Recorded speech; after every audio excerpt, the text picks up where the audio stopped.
Encantada. Gracias por venir a Barcelona. Un gusto, ¿no? Igual. Encantado de conocerte. Igual.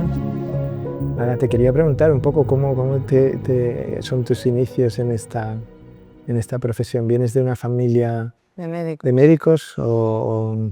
No, la verdad es que no. Bueno, un tío abuelo era médico y su familia, luego hubieron ginecólogos, pero la verdad es que mis dos abuelos, o sea, las dos familias eran empresarios, o sea, nada que ver con la medicina. Y pensé que también separarme un poco de la empresa familiar y hacer una profesión liberal, buscaba algo de la que yo pudiese por antes ser un poquito más independiente, pues que me atraía. Y luego aparte, pues siempre desde pequeña que quería o estudiar biología o hacer cosas relacionadas con la ciencia y pues la medicina al final fue un buen encaje, ¿no? Y luego llegó un día que me di cuenta que había otro tipo de médicos, que no solo habían los médicos que trataban la sangre, que se podían hacer otro tipo de medicina, o sea, que la medicina te abría las puertas para ayudar, que yo creo que sí era pues algo que yo llevaba dentro. Yo necesitaba pensar que cuando me fuese a este mundo habría cambiado el mundo a mejor. ¿Y eso también te dirigía hacia tu especialización, hacia la búsqueda de qué elemento podía ser más interesante? Yo creo que me encantan los desafíos, los retos y el cerebro me parece mágico y me parecía exacto. También lo más científico, yo comentaba que la ciencia y la biología ya me gustaban un poco, entonces hacer esta faceta de médico investigadora, que es la que he acabado haciendo, yo creo que sí que la llevaba un poquito ya dentro, que quería un poco descubrir cosas. Y lo más desconocido es nuestro cerebro, que genera una personalidad, una conducta, es nuestra esencia. Y además entender que a lo mejor eso es química y qué parte, ¿no? Y todo esto es un poco misterios, es la atracción por lo desconocido y el reto. Y el reto, digamos, de empezar a dirigirte hacia el dolor, digamos, del cerebro, el dolor de cabeza. ¿Cómo fue un poco la historia? Pues empiezas en neurología, empiezas a descubrir que hay muchas súper especialidades y todo te gusta, ¿eh? O sea, yo me hubiera podido dedicar a todo, no es que realmente viese que una cosa me gustaba más que la otra. Sí que rápidamente, porque en neurología hay dos grandes facetas, que hay neurólogos que se dedican al cerebro y otros que se dedican a lo que llamamos el sistema nervioso periférico. Y yo sí que siempre me sentí muy atraída por entender esta caja un poco mágica, ¿no? que me parecía más compleja. Empecé la residencia, estudié en el Hospital Clínic, en la Universidad de Barcelona, entonces sí que me fui dando cuenta, y probablemente tiene que ver algo con mi forma, mi personalidad, yo quiero abrir camino y hacer algo diferente. Y dentro de las cosas que vi es que había un área en concreto donde los pacientes te daban las gracias, pero que no acabábamos de poder saber qué estaba pasando, o sea, llegar a este nivel molecular y entender por qué les estaba pasando lo que les estaba pasando. Y abrir, ya digo que no tengo como miedo de ser la primera que va a abrir un campo que casi no se hacía nada. Y esto era la migraña, ¿no?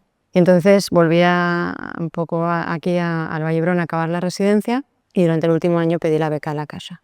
Y me permitió pues, irme a preparar científicamente para poder liderar, ¿no? proyectos de investigación que intentaran descubrir qué es lo que estaba pasando en el cerebro de las personas que tenían migraña. Sí, ¿En qué momento estáis de desarrollo del proyecto de tu...? Nosotros ahora tenemos un centro que es un poco lo que dije que haría, que es bastante multidisciplinar. Intentamos que sea, si quieres poner una palabra, holístico, que al final es intentar comprender la migraña desde todos los puntos de vista.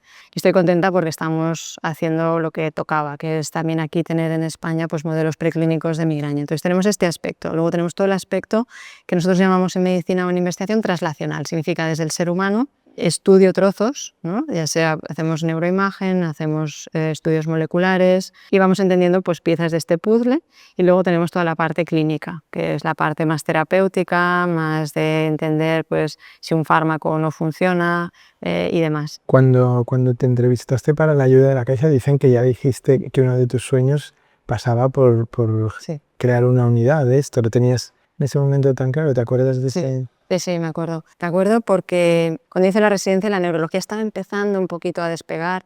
Empezábamos a tener ciertos tratamientos y fármacos, pero un poquito poca cosa.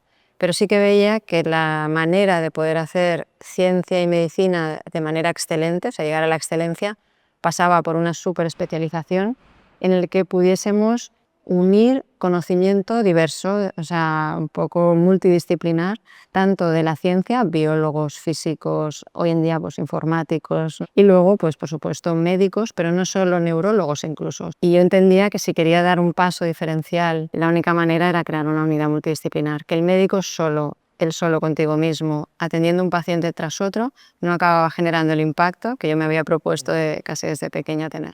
¿Es una beca difícil? O sea, es una beca que te que exige, digamos, para presentarla, te exige hacer algún tipo, aparte de, obviamente, de presentarte. A mí me quedaba claro que para poder, como te comentaba, pues desarrollarme profesionalmente tenía que convertirme en científica y que eso pasaba en aquel momento sí o sí, prácticamente casi no tenías opción que no irte a Estados Unidos. Y entonces, claro, financiar esto no es fácil. Y yo desde muy joven, o sea, yo te puedo decir que ya durante la carrera pensé yo un día pediré la beca a la Caixa, porque sabía que era casi prácticamente, siendo español, la única opción, o hay muy pocas que sea una beca tan generosa que te permita realmente estar tiempo suficiente para formarte fuera. Y si alguien ahora te viniera, digamos, y te dijera, oye, ¿qué consejo me darías, digamos, para hacerme o acercarme a la posibilidad de pedirla o solicitar la beca? ¿Cuál sería tu clave? ¿Ya te ha pasado? Sí, ya me ha pasado alguna vez. O sea, es que lo primero que yo les digo es, a ver, ¿tú qué quieres hacer? ¿Realmente por qué vas a pedir la beca? ¿Qué proyecto? ¿No? Un poco, ¿con qué motivación personal y no personal?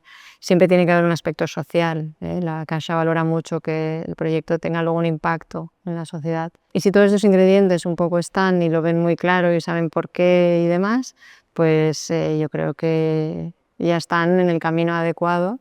Y luego sí que el punto de la redacción, escribir ayudas a la investigación en general, supone también ser un poco escritor.